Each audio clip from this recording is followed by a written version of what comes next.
संयुक्त राष्ट्र सुरक्षा परिषद की स्थायी सदस्यता के लिए भारत की लंबे वक्त से चली आ रही दावेदारी को हाल ही में अमेरिका, फ्रांस और ब्रिटेन से मजबूत समर्थन मिला है। न्यूयॉर्क में 79वीं संयुक्त राष्ट्र महासभा के दौरान फ्रांसीसी राष्ट्रपति इमैनुअल मैक्रों और ब्रिटेन के प्रधानमंत्री कीर स्टारमर जैसे नेताओं ने यूएनएससी में भारत की स्थायी सदस्यता के मुद्दे पर जोर दिया। दोनों देशों के प्रधानमंत्रियों ने मौजूदा भू राजनीतिक हालात में बड़े सुधारों की वकालत भी की। So when you look at India's case, on every conceivable ground, we in fact have a strong case to be seated as a permanent member of the UN Security Council. Now there are countries that support India's permanent membership.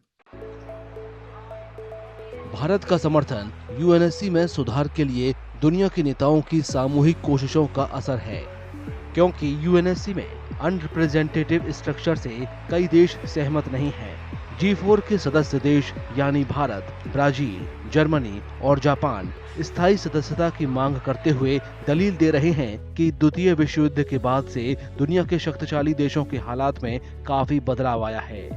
G4 देशों का मानना है कि संभावित सुधार UNSC को और ज्यादा लोकतांत्रिक बनाएंगे। जलवायु परिवर्तन, साइबर खतरों और क्षेत्रीय संघर्षों जैसी चुनौतियों से निपटने के लिए यूएनएससी और मजबूत होगा।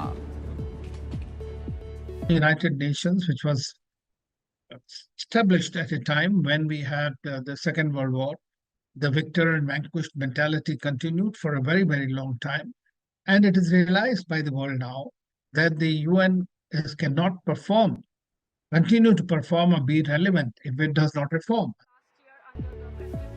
संयुक्त राष्ट्र सुरक्षा परिषद में मौजूदा वक्त में 5 स्थायी सदस्य अमेरिका, चीन, फ्रांस, रूस और ब्रिटेन हैं। इन पांचों के पास ही वीटो पावर है। हर 2 साल में 10 अस्थायी सदस्य चुने जाते हैं। अगर भारत को स्थायी सदस्यता मिल जाती है तो उसे भी वीटो पावर मिल जाएगी। इससे दुनिया के मंच पर भारत का वजूद बढ़ेगा। इसके साथ ही भारत इंडो पैसिफिक जैसे रणनीतिक क्षेत्रों में चीन का मुकाबला भी कर सकेगा।